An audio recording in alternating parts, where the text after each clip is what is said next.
friends are heathens, take it slow. Wait for them to ask you who you know. Please don't make any sudden moves. You don't know the half of the abuse. All my friends are heathens, take it slow. Wait for them to ask you who you know. Please don't make any sudden moves. You don't know the half of the abuse. Welcome to the room of people who have rooms of people that they love one day docked away. Just because we check the guns at the door doesn't mean our brains will change from hand grenades. You loving on the psychopath sitting next to you. You loving on the murderer sitting next to you. You think I'd get here sitting next to you. But after all I've said, please don't forget. All my friends are heathens, take it slow. Wait for them to ask you who you know. Please don't make any sudden moves. You don't know the half of the abuse. We don't deal with outsiders very well. They say newcomers have a certain smell. Yeah, trust issues not to mention. They say they can smell your intentions. You laughing on the freak show sitting next to you. You have some weird people sitting next to you. You think I did not get here sitting next to you. But after all I've said, please don't forget.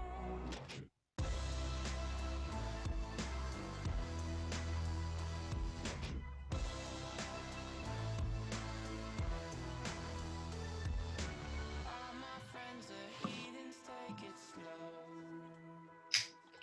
Wait for them to ask you who you know.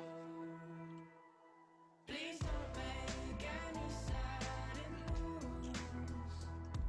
You don't know the half of the abuse.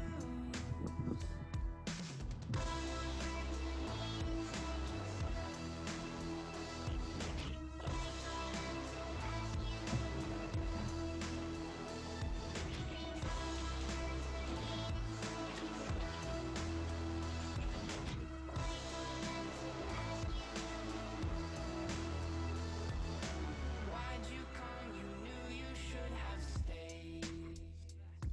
I tried to warn you just to stay away. And now they're outside ready to bust. It looks like All right, well, we're going to go ahead and get started. Everyone, you can go ahead and turn your cameras on if you want. We'd love to see everyone's bright and smiling faces here at the public house at Packard Place. And so some new faces, some old faces, and we'll be continuing to gather some folks as we roll on here. But thank you all for joining. We really appreciate it. We'll do the run of show here in just a minute, but we love to also welcome everyone and welcome our co-hosts. I give a little bit of background for just a second. For those of you who don't know me, I'm Dan Roselli. I'm the founder of Packard Place. And we started this idea of public houses a couple of years ago with the idea, we stole the idea from pubs, right? Pubs are short for public houses. The idea that people would come back and at the end of the day, grab a pint of beer with their friends, find out what was going on for the day, and just mix and mingle and get to know people. So we stole that idea and we turned the first floor of our building, Packard Place, into a public house once a month. Serve some free beer and food and get everyone in the community to be able to mix and mingle. As we moved to this virtual environment, actually before we did that, we added some content because we wanted to talk. Somebody said, hey, why don't you interview a founder, talk about his or her journey and what goes on in their life just to create some excitement. And we said, that's a great idea. And since we don't have a chimney in Packard Place to do a fireside chat, but we have a keg, we decided to do a keg-side chat. And that's kind of become infamous here, I guess, in Charlotte, to do keg-side chat with entrepreneurs. And so we're doing that a little bit later on. And then we'll, like I said, do the run of show and cover some of the things that we're going to cover off on here. But that's the background of Public House and why we do it. When COVID hit, we decided to move things virtual, move it weekly to build community, build networking. It's if you haven't been before, I think you're in for a real treat. It's become a really popular event each week, and we're glad that you all could join us. We have a couple co-hosts with us. We always do that. Keith Ludeman, who's been a common co-host for us, who most folks know, and then Juan Garzon. I'm going to let them do their introductions each week, but they're going to say hello. They're going to call some folks out, so please do turn on your camera to say hello and then and talk with people. A couple logistics, I think everyone has this now, but at the bottom of your Zoom, there's a participant button. If you click on that, you'll see who's in the room. There's a chat button. So we did leave chat open so that you can chat with everyone, which is great. You can also send a private message. If you do chat, when that little blue everything is sitting there, that means you're going to chat to everyone and everyone will see it. And then we also, just for control, we have turned everyone to mute off. So you'll find that you can't, hopefully, unmute yourself. So if you need to talk, one of the co-hosts will unmute you, or if you need to say something, say it in the chat, or if you need to raise your hand in the participant button, there's a little raise hand button, and that will allow you to raise your hand and we can call on you or unmute you. Also at the bottom there, you see that there are little reactions. There's a little clapping when you like something, a little thumbs up if you like that. So if you've never used them before, there's little reaction buttons at the bottom of your Zoom, which is always a great nonverbal way of diving in. So with that, I'm going to introduce Keith and Juan and turn it over to them to say hello and say hello to some of all of you. Cool. Juan, I'll take the first one, even though I think you should go first because you actually shaved for this meeting. I'm very happy to see you without the mustache. I'm Keith Ludeman, Executive Director of Innovate Charlotte, former entrepreneur. And today, right now, I'm just drinking a protein drink with my Around the Crown because hopefully I'm going to be working out later on tonight. I think the first 30 days of COVID, I was drinking every day, and now I'm paying that price to get in shape. You're double fisting protein drink and Crown Royal, is that right? No Crown Royal today, but maybe after the workout tonight, we'll get that figured out. So, hey, speaking of one of the things we do is office hours. So today I had my office hours, and James David Williams is one of the gentlemen I was talking to. So I'll unmute him and see if he has a cocktail, and maybe tell us a little bit about yourself and what you do and what you're looking to do. No drink, really, just carbonated water. We'll lay off the sauce till a little bit later. So I'm an attorney with a solo appellate practice, and right now I'm exploring whether to leave that post-COVID and try to jump into some kind of new venture, whether that's a startup or some other established enterprise. So. Oh, that's awesome. Well, it's good to see you. So if anybody wants to found a company and, needs an attorney to be part of your staff, that's he'd be a good guy to talk to. Juan, I'll toss it over to you. Awesome. Thanks, Keith. So if anybody here doesn't know me, my name is Juan Garzon. I'm the general manager of Charlotte Inno and also the executive director of Pitch Breakfast, which see a couple faces that were on Pitch Breakfast this morning. It's a monthly pitch event that gets a lot of the startup community out there. And today I'm drinking the Never Lets You Down Juicy J, now available in cans, which is great, fantastic. And I'm still in the phase of drinking every day, Keith. So I need to graduate to the healthier phase here coming up. And let's see, let's shout out to somebody who I haven't seen on here. Debbie with the Latin American Chamber. I'm going to go ahead and unmute you if you want to say hello. I think I muted you. There you go. There we go. Hi, everyone. Yeah, my name is Debbie. I'm the Events and Programs Manager for the Latin American Chamber of Commerce. Very happy to be here. I think I started coming here from the very first one that you hosted online. I never attended one in person, but this has been fun. I started coming because we have our own virtual networking events that we do every other Friday. And at first I came to kind of sneak around and get some inspiration and some idea. And now I've stuck around and I love it. And I'm very excited for today's speaker. I used to work with Skill Pop, and Latesha is a teacher for Skill Pop. So I've connected with her personally, and I can't wait to see what she has to share with all of us today. Awesome. Debbie, do you guys have an event coming up? One of the Café Pasteles? Yes. So this Friday, we have our Café Pastel. It's from 8 to 9:30. And I invite you all. I'll put it in the chat so anybody can come and register. It's pretty fun. And I would love to have you all there. Awesome. Yeah. If you'll do that, if anybody has an event that you think other people on the, in the conversation would be interested in checking out or a cool resource, just go ahead and drop it in the chat. That way you can share it with everybody else. Thanks, Debbie. And We Juan, drink later on, coffee in the morning. We have our cafecitos instead of cocktails. But if you want to drink a cocktail that early, I won't judge you. and Juan, you got to make sure you mention the Pacio event when you do your events later on. Otherwise, Dean will Yep. give me grief again. I've got it on my list. Hey, I'm trying to unmute Ken. Kasevich? Yeah, There you go. You're unmuted. How about that? Hey, Ken, I haven't seen your smiling face in a while. Just tell us a little bit about what you're drinking, what you're doing, and how life is post-band. Well, I've found these nifty little small guys. We call them the mini. Not very exciting compared to what you guys have got going on, but I like to save the stronger stuff for later. With the CFB, we've been doing a lot of stuff. We just had FinTech Generations. It was a big turnout. Was on a speaking panel for that. There's still deal flow out there, and we're trying to look at those and be prudent with the risks that we're taking. Yeah, I think that's something. The FinTech Generations or the FinTech Conference had 900 attendees, Dan? Yeah, we missed the 1,000 mark. We were really bummed about that. It's the largest virtual FinTech event in history, which I'm sure will be eclipsed, but something about said to be adjusting and pivoting early and leading into it. Yeah. Does that mean you're in the Guinness Book of Records now?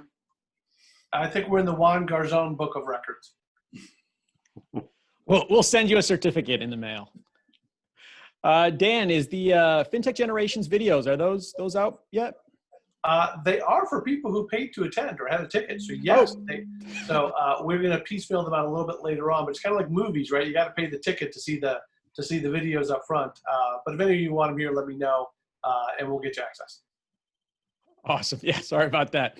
All right, I'll go ahead and unmute Mary Allison, apparently another Juicy J fan. So let's say hello there. Hello, everybody. I'm happy to be back. I've missed the last couple public houses, so I'm very excited to be back joining everyone. So I don't, unfortunately, have an alcoholic beverage, but I made myself a smoothie because it's freaking hot out, and I just got back from a meeting, one of my first meetings out in the world. I had an office space showing, so that was exciting, but I just needed something cool and refreshing as a little mid-afternoon snack. So as Keith said, I've done a little too much drinking in quarantine myself and trying to get back in shape. So we'll see how that goes. Awesome. Thanks, Mary Allison. Awesome. Well, guys, I'm going to dive back in after we said a quick hello and just review for folks kind of what we got going on for today. If you just joined us, we do have the run a show up here. Whoops, if I pull that up the right way. There we go. And so a little bit of bartender madness, and we're going to this next segment's photos of Keith Ludeman, as we said, a crowd favorite for us. I think, Keith, if I'm not mistaken, not to give away your thunder, but I think we might have a prom theme tonight, so we'll see how that goes. We're going to do a breakout groups again, which is, again, a favorite for everyone to be able to break out into groups. And I may just ask people if you can give me a thumbs up. Well, we'll do it here in a second with the comments, but I've been breaking people into groups of around 6 to 7, which feels about right. I think 4 is probably too small, 10 is too large. We're going to keep doing that. But after tonight, after we get back from our breakout groups, I want to ask you some feedback about do we have the right group size in place for that. Also, you don't want to miss it. Around 5:20, we normally do our segment on resources, key events that's coming up. But we're going to have a special 10-ish minute segment from Holly Eskridge from the city of Charlotte, who's going to be talking about the City of Charlotte's Access to Capital program. You may have read some about this in the program, in the paper. I think it's $35 million with another $15 million to come in a bunch of different chunks, but some of that does include grants for small businesses in Charlotte. And so you really don't want to miss that because that's going to be millions of dollars coming out of your tax dollars back to supporting small businesses in the entrepreneurial community in Charlotte. So make sure you don't miss that. If you have some friends who aren't on yet, tell them for darn sure to be on by 5:20. 5:40 is the kind of the highlight of the evening, as it always is with the keg-side chat and Latesha Byrd. If you haven't heard Latesha speak before, a high energy person, a really energizing conversation. I think she and I could probably talk for a couple hours We won't do that to you. We always get you out on time. So we end around 6:20, but never later than 6:30 with our keg-side chats and the wrap-up for Public House. So that's what that looks like. A quick thank you to all of our community partners. We started this about 2 weeks ago. I'm going to give a shout out. You probably see a name on your screen, Jasmine Boyce. Jasmine is our community manager at Packard Place, recent graduate of UNC Charlotte, and just recently accepted the job as full-time community manager for Packard Place. She was interning with us a part-time, and so everyone, she refuses to turn her camera on. Maybe before the end of the evening, we get Jasmine to turn her camera on to say hello. But this was Jasmine's great idea to reach out to partners in the community and say, hey, help find speakers, help promote it, help make this a true community event. And all these great organizations you see on the screen help promote it, help drive people here, help us come up with speakers. And it really does take a community to put on a public house. And so with Jasmine's help, these folks have been fantastic partners of ours. And that, Keith, I'm going to stop screen sharing, and we're going to turn it over to Keith Lodeman for fun photos with Keith. So take it away. Absolutely. All right. Hope everybody has the screenshot up here. So Dan, I was hoping to do a fun with prom, but I didn't get enough participation. So oh no, man, I'm so disappointed. This is my personal request for all you guys out there. Juan, I'm looking at you. Mary Allison, Ken, all the people on my screen. I need you guys to send me via email an interesting high school photograph of the prom, or, you know, Dan sent me one and he was dressed in a tux, but he didn't have a date. So, you know, I'm not convinced a good looking guy like that actually didn't have a date to his prom. So did you just prom shame me in front of everybody? I think I did slightly, but I'm looking for those good photos, and hopefully we'll have more participation next week. I'll drop my email, but I did get this one, and this is a classic. Wow. Does anybody know who this is? Oh, it's got to be Bulow. It's Todd Bulow, and I'm not sure if Todd's on the call, but no, he's not tonight, which is a shame. Michelle, can you screen capture that, please?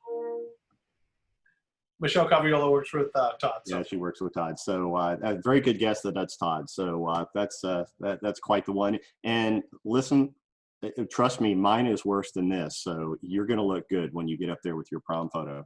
So a couple other things. I don't see Rob Cummings. I actually picked this one out for him, that some time I spent with the Virginia Tech coach. He's a very big Virginia Tech fan. So hopefully some of you guys are Virginia Tech fans.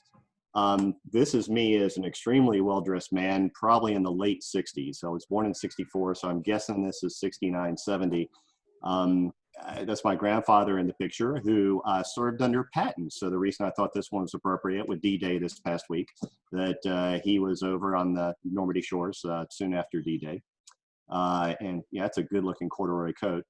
And you got to have one dorky in me. That's me on the right. I don't know why in long johns. I guess you know, I guess that's Easter somewhere along the way. What kind of leg crossing pose is that? Like you're doing a pretzel arm twisting thing.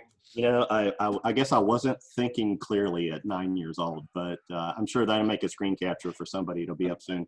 And growing up, see, I'm the son of a college professor, and they don't pay college professors a whole lot. So this is the tent I got as a kid growing up. So, you know, you hang a blanket over a line and you fall asleep in the backyard.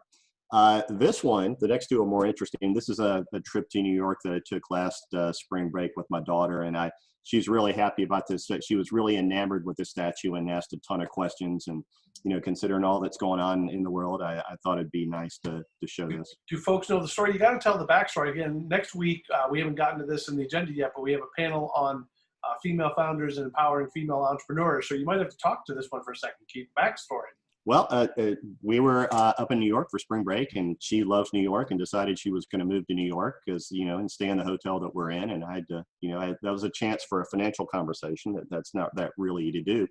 But we had a long conversation about, you know, how the statue started with Wall Street and how women need to be involved. And she was like, yeah, that's very important. So we've got her very motivated and energized at 8 years old. And as we watched the space launch a couple weekends ago, there are a lot of questions about how many people have walked on the moon. The answer is 12. They've all been American, even though China and Russia have landed in the moon. And I didn't know this. Russia has actually landed on the moon, picked up 40 or so grams of space rock and flew it back to the Earth unmanned. But she decided she was going to be the first female to land on the moon. I told her she's got to study her math and science very hard. And I think I'll have some wait there until they actually put somebody on the moon in 2024. I think a female is slated to go off on one of the first launches. So this one I debated bringing up, but you know, I watched the 20 for 20 or 30 for 30 on Bruce Lee. And one thing I thought was interesting is growing up in Chicago in the late 60s, it was somehow appropriate to walk around with cap guns. And to me, looking at this now, it's I'm wearing a Chinaman hat. And so the message I want to leave with this is we've certainly come a long way since then. Nobody would dress their kids like that. But I'm optimistic in the human condition that as each generation changes and rolls on, we're going to get better and better and have fewer events like this. We're going to teach our kids well, that I'm very confident my daughter is going to grow up in a better world. And I think we're going to see the effect of all these protests ripple in a positive way over time. And it starts with us training our kids the right way, because then they'll know no other way going forward. So that's what I have for today. Well, thank you for sharing that, Keith, and appreciate the personal nature of that one too in the comments. I think it's something we're all thinking about, and I know we're going to talk about later today too. Let me go back to my screen sharing here so I can, oops, go through the rest of our comments here. Give me 1 second to get that going. All right, so thank you for that segment. And for those of you who joined the last couple minutes, here's a quick run of show. I went over that pretty elaborately, so I'm not going to do that again just for right now. And then what we're going to do next is the breakout groups. This is where we kind of do some virtual networking. And wanted to talk about how we kind of do some networking in small groups, get to know each other, give everyone a chance to talk and to share, which we think is great. We've updated some breakout questions. You don't have to use them, but in case you want to, that'll be great to kind of talk through people. And I'm probably going to break us out. I'm going to try something different this time. I alluded to this. I'm going to try and break us out into slightly bigger rooms just to get a mix of people in there. And so we'll see if that helps you meet some new people as well. But, you know, everyone go around, just do a quick introduction, name, company, where you live, if not from Charlotte. And then, you know, what the most fun thing you did this past weekend was, and then the worst job you ever had. I think that was always a fascinating one. So I'm going to go ahead here, and Keith, by the way, posted those prom photos, so you can send them to Keith. I'm going to go ahead and open up our rooms here. And so you should see at the bottom, breakout rooms. And if you want to click on that, you can go and zoom into your breakout room, and it will whisk you away to do a little small group networking, meet some new folks, and say hello. So why don't you all do that, and we'll see you back here in about 25 minutes. And there should be a little button, if you've never done it before, at the bottom of your Zoom, a little button to pop up under, and then we will get going again. Have everyone coming back from the breakout rooms, which is fantastic. So we're going to go on with the rest of the public house. Hopefully you had some really good conversations. I know in my breakout group we did. I was able to join some of that. The worst job ever is always a fascinating topic to ask people about. And interesting how many really, really bad jobs we've all had in our lives. Hopefully you all continue to go grab a beverage. We've had some other people join us. We're going to move into the segment now talking about resources and key activities kind of going on for the week. It's a way of kind of sharing some knowledge to get that stuff going on. And then a keg-side chat, again, coming up around 5:40 with Latesha Byrd, the founder and CEO of Byrd Consulting. Really looking forward to that conversation. And like I said, we always get people out on time. So the weekly pulse survey, I'm going to see if I can get this one served up. We love to find out kind of who's here and then do a, hopefully you all see that coming up, kind of a pulse of who's here, and then a little bit of a pulse on just some feedback and questions. So if you all want to take a quick second, if you don't mind, and click on that. There are obviously opportunities in question 3 and 4 to sign up for the newsletter for Packard Place. Allows you to know all the great information that's going on, all the events. And then the fourth one, Charlotte Inno, obviously a really good partner, comes out twice a week. You all heard me say this is one of my must reads, and hopefully everyone really is on that that list to be able to get that information. And all right, so we will do that. And then let me go ahead. I think we got everyone in on that one. And so I'm going to go ahead and share the next poll. Oops, I didn't want to do that. So I'm going to go ahead and try and share the next poll with you all. And we wanted to get a little bit of feedback for the public house and how are you all thinking about it and whether it's working or not the way we want it to. So we went ahead and I wanted to ask, did you all see this poll come up? Somebody give me a thumbs up if you see a new poll come up. Yeah, fantastic. And asking a little bit about public house. Now we've been doing this a couple months, right? We just kind of started it and went, are we doing it at the right frequency? Do you want it once a week? Do you want it less frequently? Do you want the start time, right? We started at 4:30 because we thought people needed a mental break, but that was back in March. And maybe now, 5 or 5:30 is a better start time. And we also have about a 2-hour block of time. And the question is, should we be shortening it up? Some people say, Dan, keep it just the way it is. People will pop in when they want to pop in and come when they want to come. Other people are like, hey, I feel like I'm missing out if I miss a week or I miss a time frame. So we wanted to get some feedback from you all about what you thought and how it's working. And then the last question that we have there asked about the PPP loan. If you took a PPP loan or if you applied for one, obviously the world changed again after finally the final guidelines were issued. And then they came back and said, psych, just kidding, we're changing the ground rules again. So I was curious to know how familiar you are with those results. If you took a PPP loan or you applied for one, if you have a good feel for what's going on there. We'll give that survey just another minute or two. It looks like a couple people haven't filled that out, so if you can, that would be great. We'll see if we can, then we'll share these results back out. So here's the results. So in terms of survey, it looks like once a week is still the winner, almost 2/3. Every 2 weeks would be a follow-up of that, but looks like we're probably still on pace for during the week. I think people say they'll drop in and drop out when they can, right? So I think that's fine.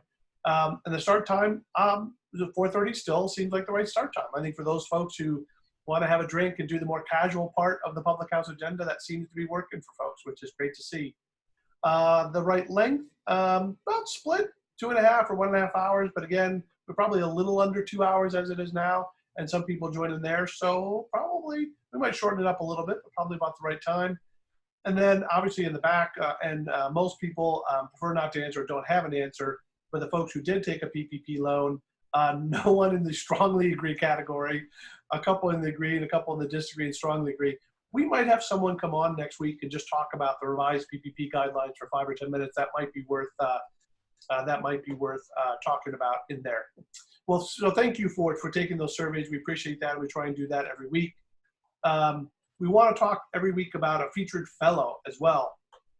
And so the Packard Place Fellowship Program is where we offer up the opportunity for people who are just getting started to come to Packard Place, work with us, or at least virtually now, where we're not looking for compensation. We just want to help entrepreneurs who are getting started be part of the community and have access to that community.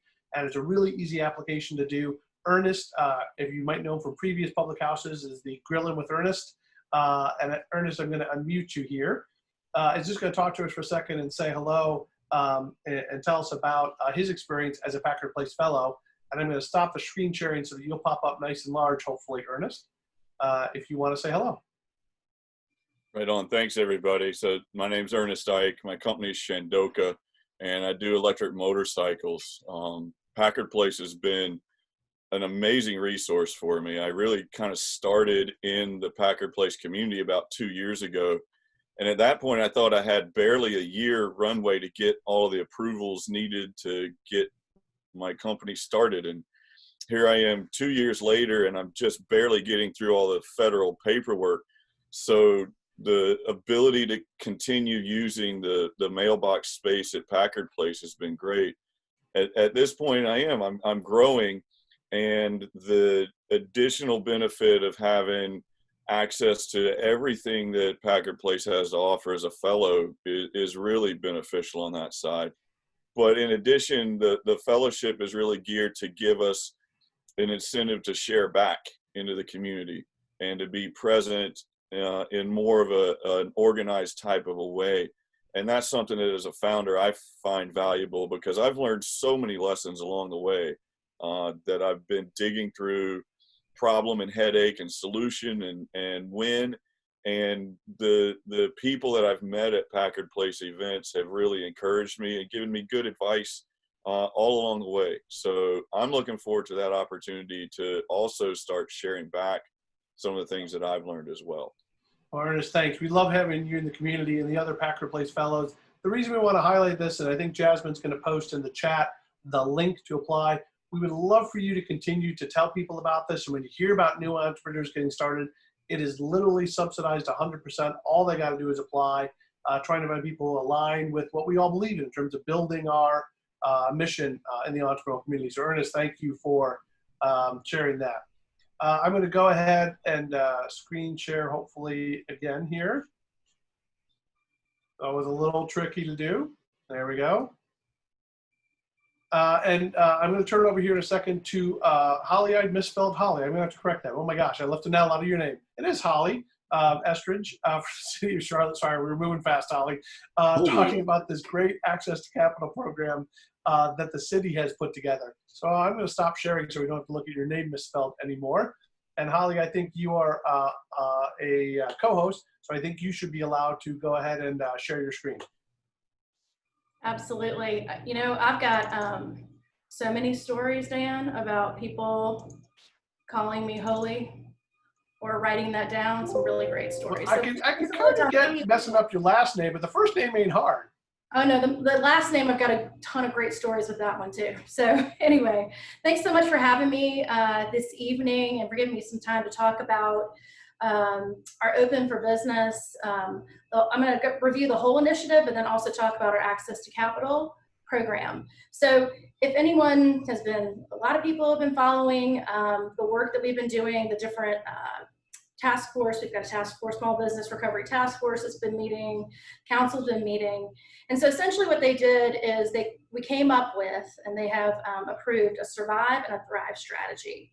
And so $50 million has been designated from the CARES Act funding to basically lift up and activate these two strategies. So there's a specific budget. These are small business and workforce strategies. There's a specific budget that was passed on the 26th of May, I think, for the Survive First Round program. So this is $35 million of that $50 million. And the program I'm going to talk about tonight is the $30 million for the Access to Capital. The other one that we have actually launched at this point is, actually there are two, the Small Business Partner Support Program.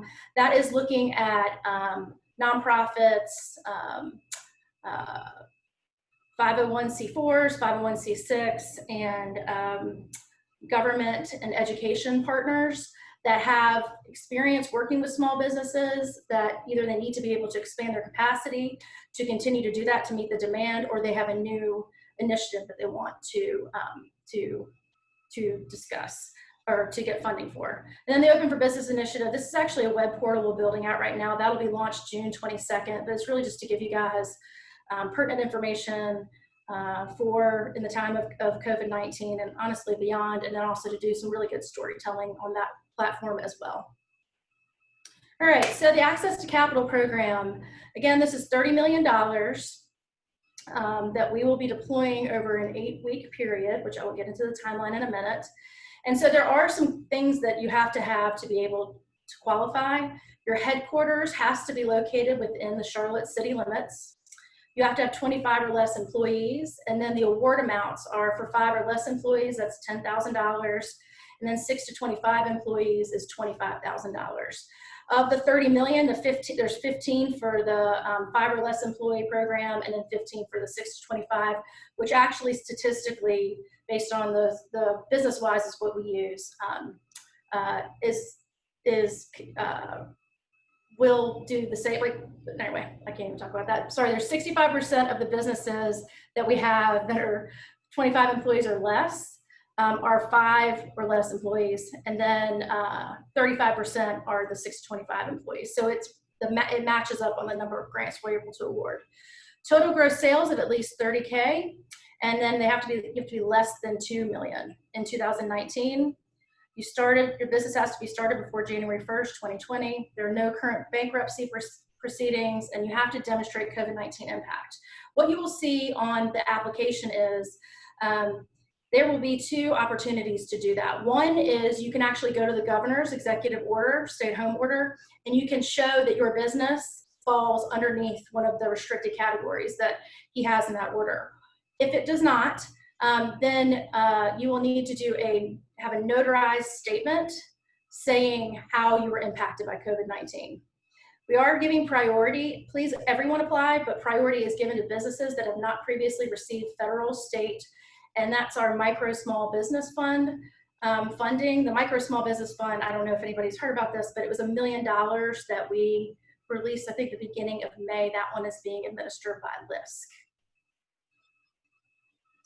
So the documents that you will have to upload into the application or mail in if you want to do a paper application, on the first column, at least one of those documents must be submitted with your application.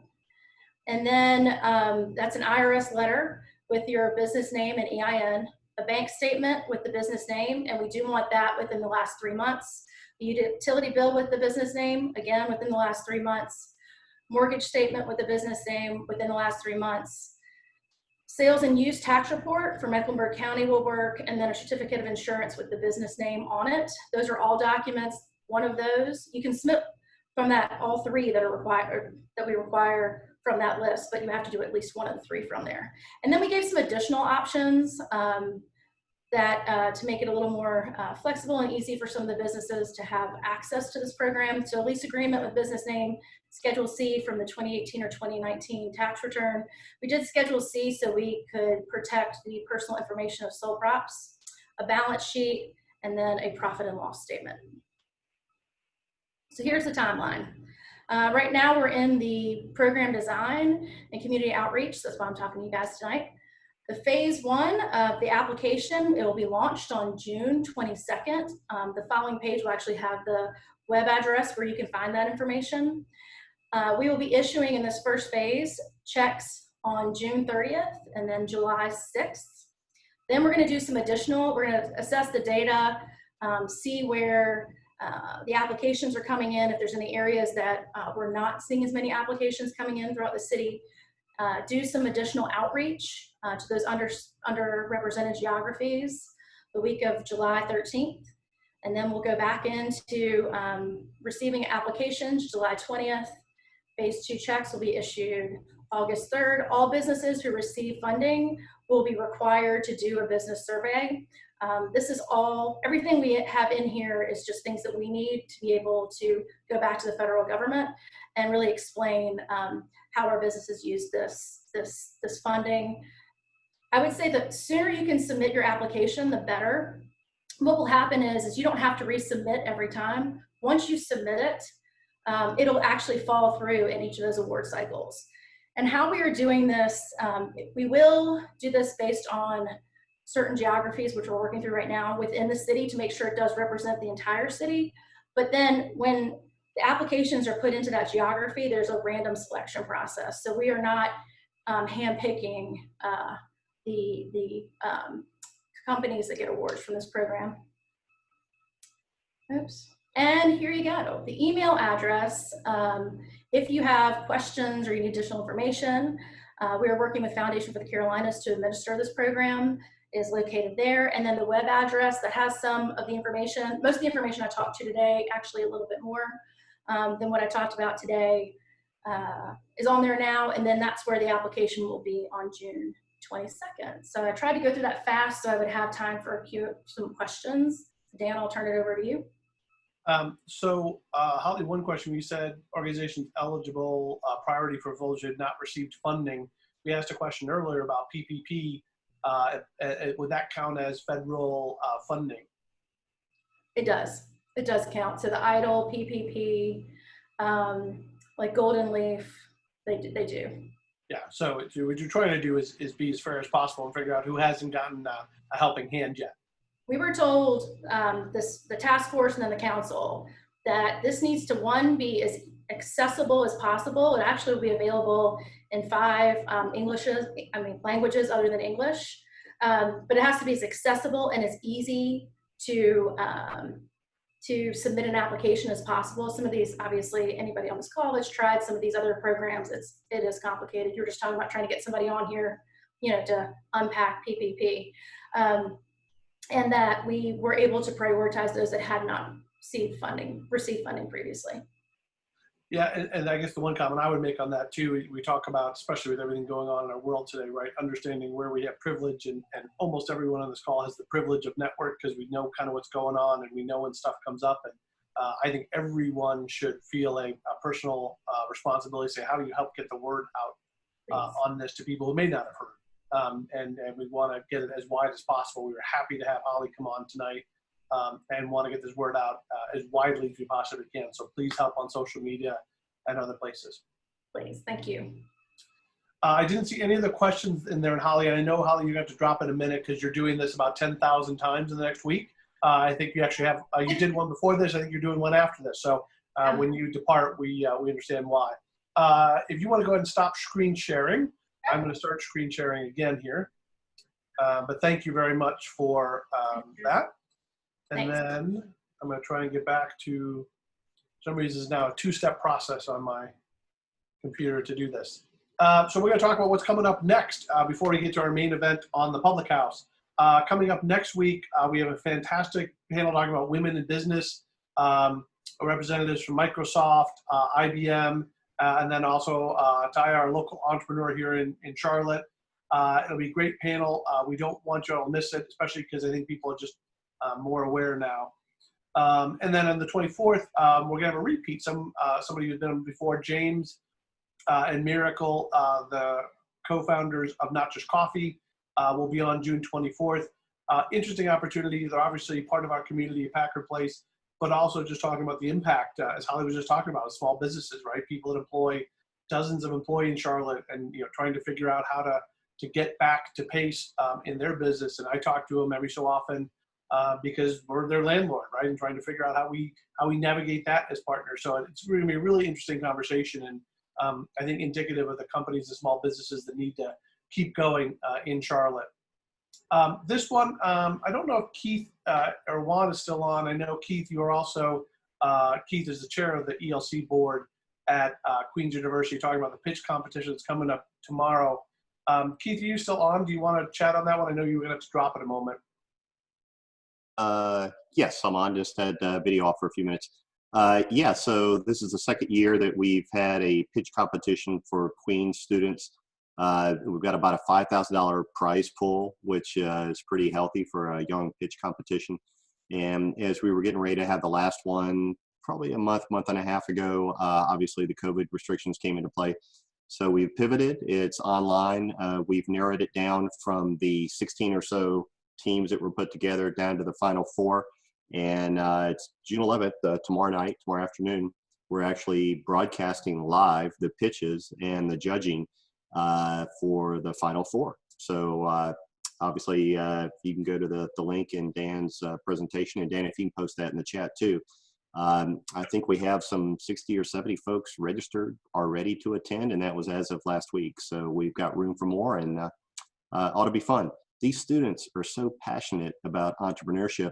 And in fact, one of the young ladies last year that came in second in the overall competition participated in an international pitch competition and won a free month overseas schooling.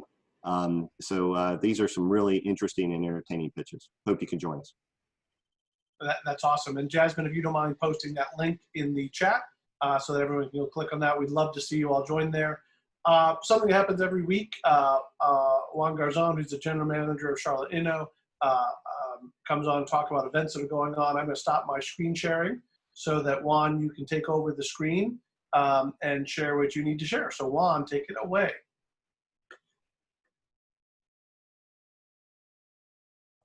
Sorry, I was muted. One of the events that I had here to highlight was the Queen's Pitch Competition. So I appreciate you bringing that up.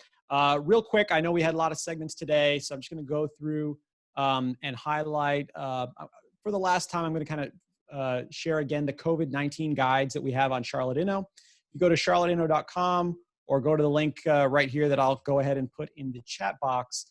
We've got different guides here on working remotely, leading employees through crisis, mental health. This is a really big one, is the mentorship and support resources.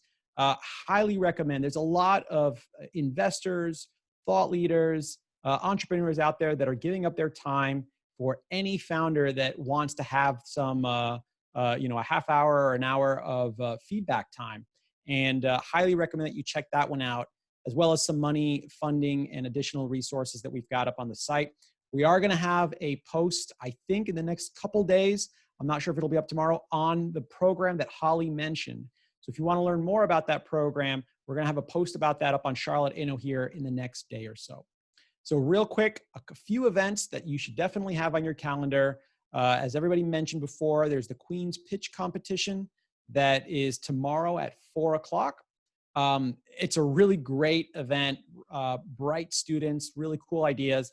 And the reality is, when it comes to students getting out there, putting their idea out for the first time, they need that feedback. They need the connections in the community in order to get excited about it and to be successful. So highly recommend that as many of you as possible join that event.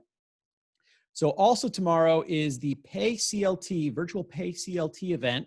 That is tomorrow at 5 o'clock. So you can catch an hour of the pitches at Queens and then hop on over to the Pay CLT event, where Justin Wee of Marquetta is going to be talking about rewriting payments processing. So that is, again, tomorrow at 5. You can find that event on Eventbrite. On Saturday, if anybody is familiar with the Ice House Entrepreneurship Workshop, Ice House is a book about entrepreneurship, and they've designed this entire workshop on teaching the entrepreneurial mindset called the Ice House Entrepreneurship Program. There is a free workshop led by Aspire Community Capital, all on the Ice House Entrepreneurship process or system, and that is going to be on Saturday from 10 a.m. to 1 p.m. This is a great program for anybody who is new to entrepreneurship and kind of wants to get the basics on what having an entrepreneurial mindset is all about. And then last but not least, we're a little early on this one, but I wanted to share it with you. If anybody is familiar with the Dig South Conference, it's in Charleston every year. It's a big conference. Gary Vaynerchuk's been the headline, the opening speaker for several years that have been down there. They have just announced it's going to be a virtual conference this year.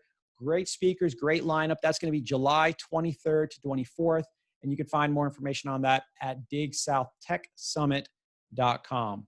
And with that, I'm going to bring it back to you, Dan. Awesome, Juan. Thank you very much. Appreciate that. And thanks for coming on each week to talk about what's going on and share the resources with everyone. That's really, really helpful and a great service to the community. So thank you for doing that. Now I just need to go. There we go. And so I think I'm on the right spot. Yes. So now on to our main event for tonight. Latesha Byrd, who founded her own company in consulting, great high energy person to talk to, is our keg-side chat for this evening. And so I'm going to go ahead and pull Latesha Jr. up. I'm actually going to make you a co-host, and this way you can unmute yourself. So Latesha, you should be able to unmute yourself now. And I'm going to make you the spotlight video, so you get to be spotlighted for everyone. Hey everyone, good evening. Yeah, first of all, thank you for joining us. We appreciate you taking the time. Yeah, happy to be here. Thank you so much. Hey, Haley. I love Haley. I've been teaching with Skill Pop now for like 2.5 years. So I'm like a Skill Pop vet. That's fantastic. What courses are you teaching? Oh, so I started teaching Navigating LinkedIn February 2018, and I've taught a resume workshop as well as a performance review class with Adam, who is an HR leader. Oh, very cool. And I'm just curious, I've had a chance to talk to a couple Skill Pop instructors. What do you love about Skill Pop? What do you love about teaching a Skill Pop? Oh, everything. I mean, today I get so many clients from Skill Pop, for one. I just had a conversation or coaching session with someone today who attended a Skill Pop workshop last month, and she is in the ministry field, and she's looking to kind of transition into the corporate space. So it's very rewarding. It's allowing me to really meet a new demographic of people here in the Charlotte area. And it's also just a way to honestly keep me on my toes. I mean, since I've been teaching, especially LinkedIn from 2018 to now, it's changed drastically over the years. So it helps me to just kind of make sure I'm keeping my skills up to date too. But I love teaching. I think like actually providing a service for clients is great, but when you can actually educate and teach them how to do things on their own and they feel empowered to update their LinkedIns and their resumes, like that's really what makes it awesome. Yeah, well, I dove right in. I should take a step back and be a good MC and moderator. First of all, for those of you folks who have not met you before, tell them what it is. And yeah, I think you kind of covered a little bit, but tell them what your business is and what you do. And then let's talk about how you got here, because that's an interesting story. Sure. So, hi everyone. My name is Latesha Byrd. I'm the CEO and founder of Byrd Career Consulting. It is a career consultant agency based right here in Charlotte. We help our clients land their dream careers. So we offer a myriad of services, including resume makeovers, LinkedIn makeovers, interview coaching, career coaching as well. I also run a membership club for women of color that are looking for guidance, community as we all kind of chase our career goals. I also teach part-time at North Carolina A&T State University, which is at HBCU in Greensboro. And I also am a digital coach with Google, where we provide free workshops to entrepreneurs to really help to bridge the digital divide. How I got started with my business, so it's funny because I never really saw myself doing what I'm doing now. It started for me as a hobby. So I actually didn't even know that me helping folks with resumes and interviewing was something that I could actually make money off of. When I went to UNC Charlotte too, if there's any 49ers on here. And when I was at UNC Charlotte, I had 5 internships throughout my college career. I went straight into graduate school, started my career actually at KPMG. So a lot of folks started to reach out to me for advice because, they would ask me like, first of all, how did you even know what you wanted to do in college? How did you go straight into grad school? How did you get all these internships? How did you get this great job? Like, can you help me? So I started helping people on the side.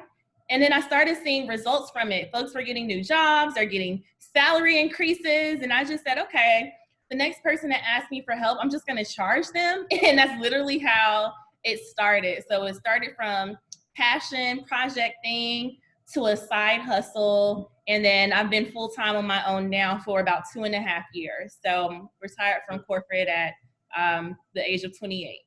Well, that's awesome. Well, I know in the chat too, I think you brought a lot of fans with you tonight too, or a lot of clients anyways. So there's some nice comments, a couple of Go 49ers from Christine. I think it's great to hear you talk about the fact it was something you were passionate about, you started doing, and then you figured out how to monetize or make a business of it. I think it's really interesting because I think a lot of people start with how can I go make a lot of money? Yeah, exactly. I like it. And I assume you do too. Isn't that a backwards way of thinking about life, right? It is, absolutely. Yeah. And I mean, there's a lot of different ways to make money out here. I think that and one thing I help my clients with too is like divorcing the idea of what you thought success would be, or the idea of what, society was telling you that success would be. Because if you are passionate about something and you also are really good at it and it allows you to add value in someone else's life, like there is probably a way you can make money off of it. Yeah, and there clearly is a connection, right? When we're passionate about something, we tend to be better at it, right? We want to do it more often, more interested in it, and it feeds us up. I tell my children that all the time. Matter of fact, I'll share a little story. Ernest posted a little earlier about the internship, and Ernest, you may remember talking to my son who's really into bikes. So I texted him that, and he's like, dang, I already got a job. But that would have been the perfect type of job for him. So I guess I say that to say with even my kids or people that I mentor and coach, you can find that connection point into passion. It always lights people up. And is that part of what is rewarding for you in the job? Is it to see that light turn on for people? Is it to see them help kind of pivot their lives in a place where they're more energized? What turns you on about what you do? That's a funny question. Um, no, but I think you're right. I think seeing those light bulbs. So in my coaching with my clients, I follow the 3C method. Okay. And that is clarity, confidence, and control. Usually when it comes to figuring out what you want to do in your career, you're either lacking all three of those or at least one of those.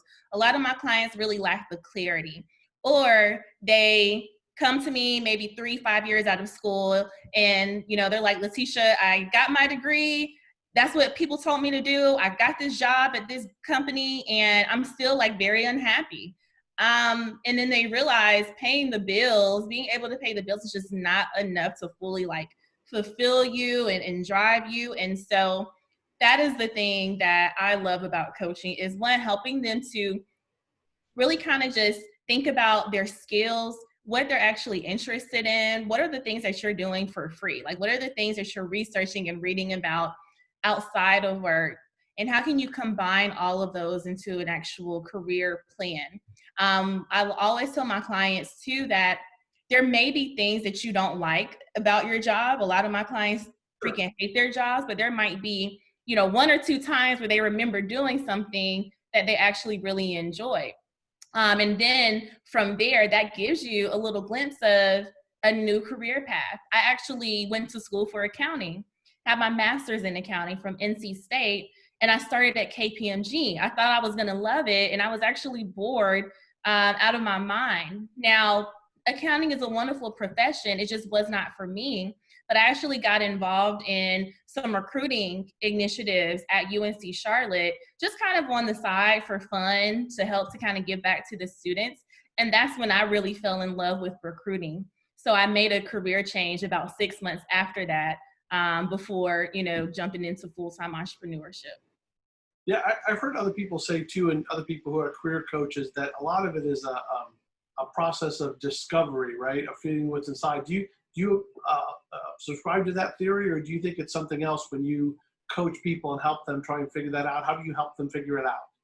Yeah, we do a lot of self-discovery. We do a lot of visualization. I'm trying to think, what else do we do? Here's another thing too. A lot of times we don't really think about the lifestyle that actually kind of comes with the career paths that we choose. So I get them to really think about the type of lifestyle that they want. People think that consulting is a sexy profession, but you don't realize that you probably are going to be on a plane every Monday and Friday. Like, are you okay with that? If you have kids, like maybe you don't want to be that far away from your family 50%, 75% of the time. Or even for, like, I have a friend I went to school with who works at CNN. She's a video editor, her dream job. But guess what? CNN doesn't have off days. So she spends her holidays, like Thanksgiving nights, Christmas, like she spends her holidays at work. So I really get them to think about the lifestyle, the type of team environment as well, type of managers you want to work for. There's so many other aspects to think about outside of just like the day-to-day of the actual work.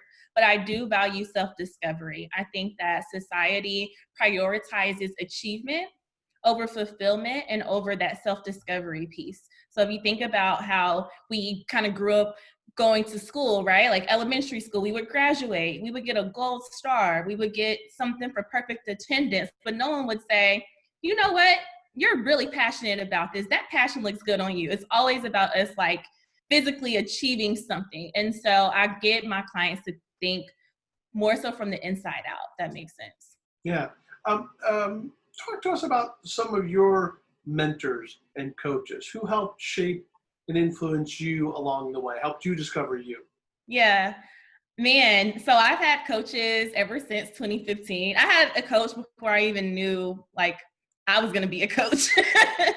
So when I first started my business, I met a guy. Okay, this is going to be, how much time do we have? All right. People drinking beer, they're fine. Don't worry about them. So in 2015 I'm trying to do the math in my head. 2015 was the year where I decided that I wanted to transition into recruiting. And I think everything happens for a reason. I went to a conference And I was late. There were no other seats. So I had to like do the walk of shame and sit on the first row because no one wants to sit on the first row. Never late to church. Never be late to church. Yeah, exactly. So I sat beside this guy. And the speaker, who I'm still friends with, her name is Courtney Kardashian. She actually had us basically in 30 seconds, like write what we wanted to do with our lives, like what we wanted to do 2, 5 years, 10 years down the road. I was so freaking scared to like write down what I wanted to do, but I said I wanted to, and I was still in accounting at the time. And I said, I want to be a recruiter. I want to be helping young people really land their new careers, but I also want to be a successful entrepreneur. And I was so nervous about writing it down, but I did anyways. And then we had to swap and share it with our partners. Lo and behold, the guy beside me was actually a coach. So we ended up developing a close relationship, and he was that person that kind of helped me really get my business off the ground. So his name is Peter Yobo. He was actually at PwC at the time, and he's awesome. And he was my coach. He really helped to build a lot of confidence in me. So he was one person. The other person that has been a huge mentor, his name is Travis Wilson. So as I mentioned, I wanted to transition from accounting to recruiting. I didn't know any other recruiters. Like, I didn't know any except the ones at KPMG. And they told me that I would have to move to Dallas if I wanted to work in recruiting. So I met Travis at a networking event. I knew he was a recruiter. And I said, hey, Travis, I want to be a recruiter. Like, let's talk. And so he was cool with it. We went to lunch. We developed a relationship over time. He became a great mentor to me. So for about 6 months of me kind of applying and looking for recruiting roles, I actually said, why am I looking around when I actually want to work at his firm? So we met up for lunch. I gave him my resume. I gave him my cover letter addressed to his company. And I said, Travis, I want to work at your company. And, he kind of laughed because he was like, why do you have the business name on this cover letter? Like, that's funny. And I was like, no, Travis, take this. Like, I'm serious. And I actually told him exactly why I wanted to work there. And he said, okay, well, nothing's going to open up for the next 6 to 12 months. So I'll just keep you posted. And I remember leaving that lunch feeling really defeated. But then in the next day, he actually texted me and said, hey, send me that resume. The person who led recruiting put in her notice, and I got the job. And he ended up being my boss. So not only did I get the job, I got a huge salary increase. I went into a senior recruiting role with no recruiting experience. And it actually was a really great opportunity for me. So through that, I've learned a lot. I mean, relationships, having mentors, having coaches have been definitely fundamental to my growth. Dan, I think you're on mute. I did put myself on mute because my kids were screaming. It's one of those things you just don't know how those are all going to turn out, right? It's a little bit of, and I think that's true for everyone's story, right? There's a lot of hustle, there's a lot of planning, and there's also a little bit of luck that kind of happens along the way. Oh, yeah. And people are talking about, oh yeah, thank you, Haley, you just posted some questions. Please feel free to post questions in the chat so we can get to that. We'll pepper away some of the Q&A. Let me ask a little bit about that. I'm going to go to a little bit deeper subject here for a second. I think it's important for us to talk about, given all the stuff that's going on in our country. You're a very talented entrepreneur, a very career coach, and you also happen to be a Black woman in America as an entrepreneur, moving things forward. I think you talked about people doing discovery, right? I think a lot of Americans, I hope, are doing a little bit of discovery, especially true, quite frankly, for white Americans. As an entrepreneurial community, what do we need to be doing better to help female founders, to help founders of color? What do you wish you had gotten in terms of connection, support, access that we're not doing right as a community? I know it's a little bit of a heavy question to throw at you, so apologies, but I think people are really trying to figure that out. Thank you for asking. I mean, things like that means a lot. It's been hard. I'll be honest, I think as someone that is an entrepreneur and a leader in this space, not only am I having to personally show up for my clients and support them because they're trying to navigate running their businesses at this time. They're trying to navigate their careers at this time. I'm also trying to navigate this personally. So I know I've been an emotional roller coaster. Like every day has not been good for me, but my work really kind of drives me. And I realize that, you know, my vision and mission is bigger than just me. And so it is an important time for me to continue to use my voice in this space. And show them that they are seen and heard and felt. With that being said, it would be great to see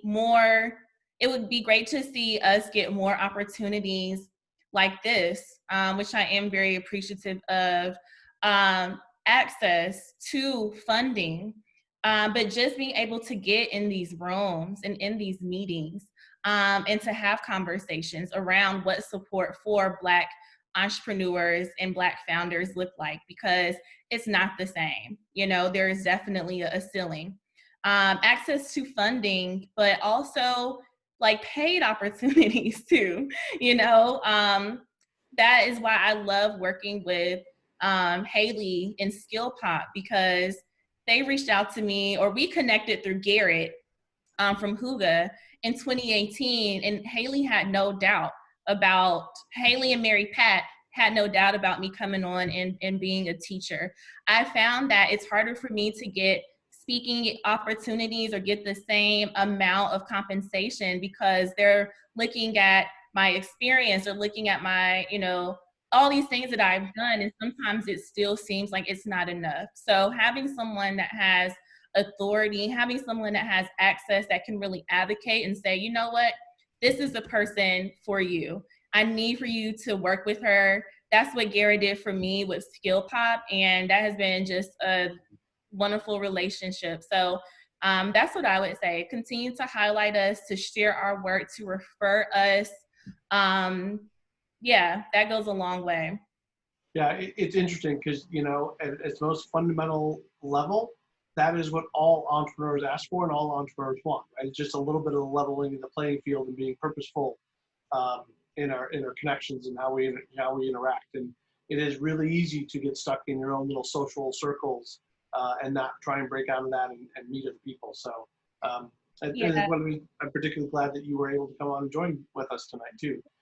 And then if I can add one more thing too, when it comes to having panels and bringing in speakers, it's important to make sure that, you know, the speaker selections there's diversity represented. You know, I see a lot of events in Charlotte where it's a majority, you know, a white speaker list. And I'm thinking, okay, maybe did they try to look for other speakers, or did they just say, let me just go with my friend here? And, you know, so it's always good to make sure you're asking those questions, because I promise you that the Black, Latinx, those that are underrepresented, that are walking into these spaces or attending these events, it does feel hurtful when we don't see anyone that looks like us.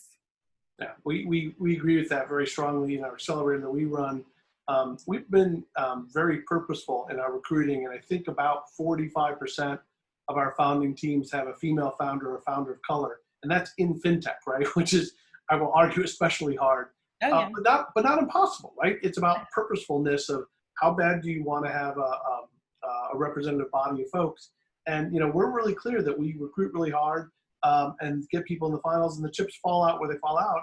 And not surprisingly, if you have a diverse enough applicant pool, you end up with a very diverse class, because they're founders of all colors and gender are really talented and have the ability to make stuff happen given the opportunity. But you do need to make sure that you're actively out there. And we make the point, even in our mentor roster, we have 500 mentors, right? And it is I love them to death, and they're very helpful.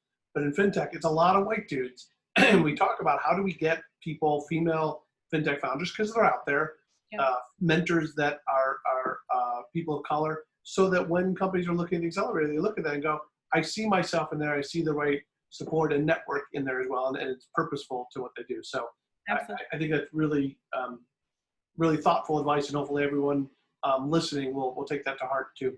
Yeah. Let's transition a little bit to something a little lighter too. talk about the future for you. Where do you see your company? Where do you see yourself in a few years? What do you want this to become? Is this something you're passionate about and want to keep small and personal, which is great. Lots of times small is really comfortable and really impactful, right? It's personal and one-on-one. Or do you see this growing into a much bigger thing? What are your goals? Yeah, thank you for asking. I think about that every day, as I'm sure most of us do. I'm glad I could ask you in front of a whole bunch of people so we can see what you're thinking today. I know it may change. It definitely changes. So, I see myself growing a $1 million company, a multi-million-dollar company. It is my goal to become a thought leader in this career space. And, I feel that I am on that path. I continue to research and read and just kind of stay on top of hiring trends and what careers are going to look like, that future of work. With that being said, I've been doing one-on-one coaching now for some years. I'm actually not going to be taking on any more one-on-one coaching clients. I'm at the point where I'm ready to scale this thing as much as possible because I don't want to work this hard forever. Yeah. So, I want to do group coaching where I'm actually going to be, I guess I'll let y'all know, no one knows this. There's big news coming. I'm going to be launching a group coaching program in Q3, where it's going to be an 8-week online group coaching program for women of color, basically teaching them the ins and outs of how to land their dream jobs. So each week is going to have a different theme where we're talking about resumes or interviewing or just kind of that mindset, what is that mindset shift? So you know that you deserve it, because if you don't know that, you're kind of just wasting your time with the shiny resume. So I'm going to run that live once or twice, and then that's going to be completely evergreen, right? So my goal is to start off small with that, maybe have 20 people paying $1,500 to $2,000 every 8 weeks. You can do the math on that. But then in 2021, once this thing is evergreen, I don't care how many people sign up for it. If I get 50 or 100 folks signing up every 8 weeks in this, then that's great. Or if it's moving to evergreen, they can access it whenever, right? So I want to really start focusing on building funnels. That's going to allow me to bring in some passive income. Of course, I have my membership program, that membership club. And if any entrepreneurs out here, I would recommend thinking about a subscription-based model for your business. Folks love subscriptions. Like, we love Amazon Prime and Netflix and Hulu and Peloton apps and, those things. So I decided to launch my membership club in April 1 because it was a low price point. And also, I wanted to kind of bring that community together since we're all kind of working from home and might be lonely and need that community. Folks love community as well. And so my goal is to grow that from 100 to 1,000 by the end of this year. And, maybe next year, I don't know. I haven't thought that far, but just more of that. And then I want to write a book. So people keep asking me about writing a book. I need to do it sooner than later. Do you have a title yet? Well, what'd you say, Dan? Do you have a title yet? I don't have a title yet. We would have to crowdsource that in the chat comments. So if you have any good titles for Latesha, yeah, please throw them in the chat. Well, let me do two things. I want to give a plug just for you, but for everyone listening too. Just like you coach people individually, there's two really good organizations that as you look for your future, you might want to look at. One is Innovate Charlotte, does a mentoring service with the MIT Venture Mentoring Service. Okay. And they provide free advisory group coaches for entrepreneurs who are looking to grow their businesses. It's run by Igor, and Keith Ludeman is the executive director of that organization. And maybe Jasmine, you can find that link if you can on Innovate Charlotte for the MIT Venture Mentoring Services. Cool. The second is EO, which I'm not a member of, but our organization to help entrepreneurs each other and grow. And it's normally for organizations that are $1 million plus, and they're running an accelerator now, particularly focused on founders of color and female founders with businesses sub $1 million to help them mentor and grow past that $1 million mark, right? So they realize that their $1 million+ members are a lot of white dudes, And so how do you change that? Well, you help people figure out how to coach their business up past $1 million. So 2 really good programs I'd encourage you to look at it for other people. Also, lots of good chat questions coming in here. For Haley, your favorite person here, asked a question, which is a great one. Love to hear about how you approach personal branding and establishing yourself as an expert. She happens to mention here she loves what you do on Twitter and just, I think, admires how you've done that. Any free secrets we can pick up here on how you do your personal branding? Oh, sure. Yeah, that's a great question. So about a couple of years ago, I decided that I did not want to kind of hide behind my business anymore. And that for me is what really just kind of catapulted this growth. With that being said, I remember having a conversation with the client, and he had maybe like an 8-page resume. And I was telling him, your resume really shouldn't be that long. And he's like, really? I didn't know that. And then I had a conversation another hour, and, we was doing some interview coaching and asked her what her career goals were. We were doing like my interview prep, and she said, oh, well, I'm going to try to take this job for a couple years and just kind of go and do my own thing. And so in my head, I'm like, okay, people don't know these things. And I get it. We're not really taught this in school. And so I just started providing free value, like free gems. I think us as entrepreneurs, we're very, very good at what we do. And a lot of folks just are not. And that's just that's why we do what we do, right? And so I find ways to make my content, like I offer as much value for free, as many free gems as I can. And that is really where the growth in my Twitter started. So for instance, and two, like you don't have to be on every single platform, like figure out the platforms that work for you. Twitter works for me because I'm very good with words, and I can very good at like witty banter. But when it comes to Instagram, I stress over my caption and what filter I want to use for 2 hours before I post it. And so I focus my attention more on what suits me better. And Twitter has been able to do that. So I've been able to grow my following from maybe 1,000 to, I don't know how many I had a couple years ago, 2,000 to almost 9,000. And that was just in a couple of years, and that was organic growth. I also ask people what they want to hear from me. So, I ask my audience, like, what's on your mind today as it relates to this? What are you struggling most with when it comes to X? I also have a survey in my newsletter now. So I have a welcome email funnel set up whenever someone does subscribe to my list. And the 4th email they get, I send them a survey and I ask them to fill that out.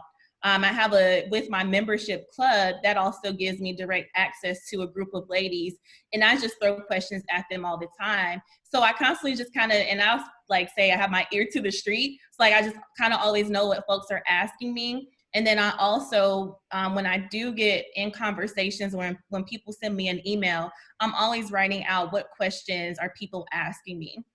And then from there, that's really kind of how I decide what content I want to focus on. And I, established that expertise. And through that, I've gotten a lot of press opportunities. I have an interview today after this with a reporter from Huffington Post to just kind of talk about navigating the workplace or providing safe spaces for people of color in corporate America.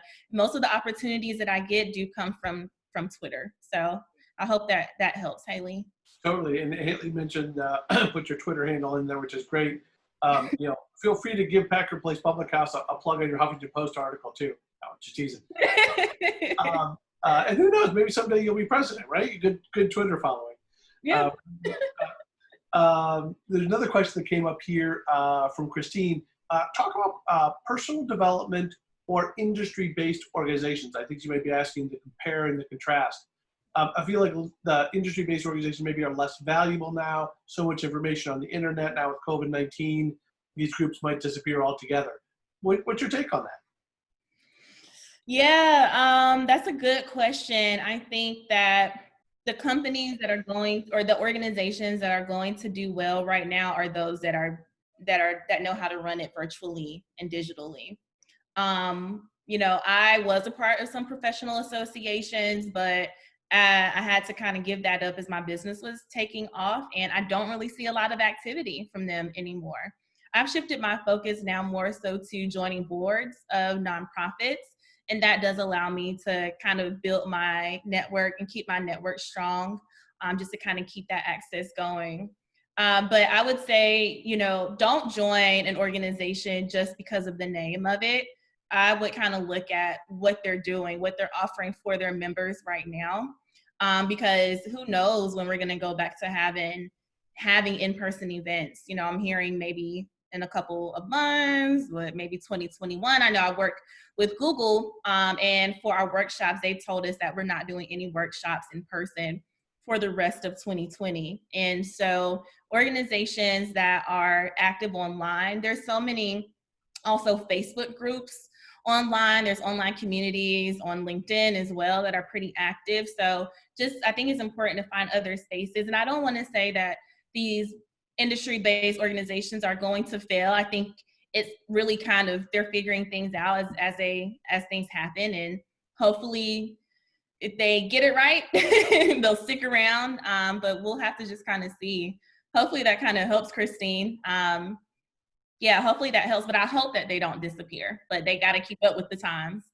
Do you, as a personal coach for folks, do you have like a go-to book that you almost always recommend to your clients to read? Is there something that's like that for you?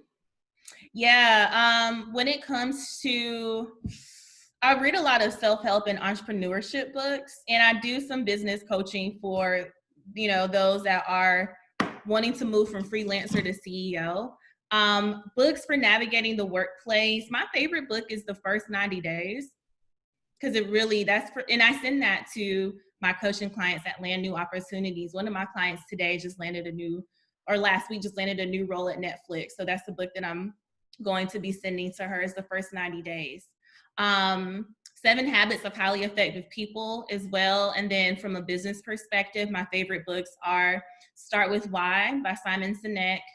I just finished reading Traction, and then The E-Myth Mystified. Those are my favorite business books. That's awesome. Well, you had me, especially at 7 Habits.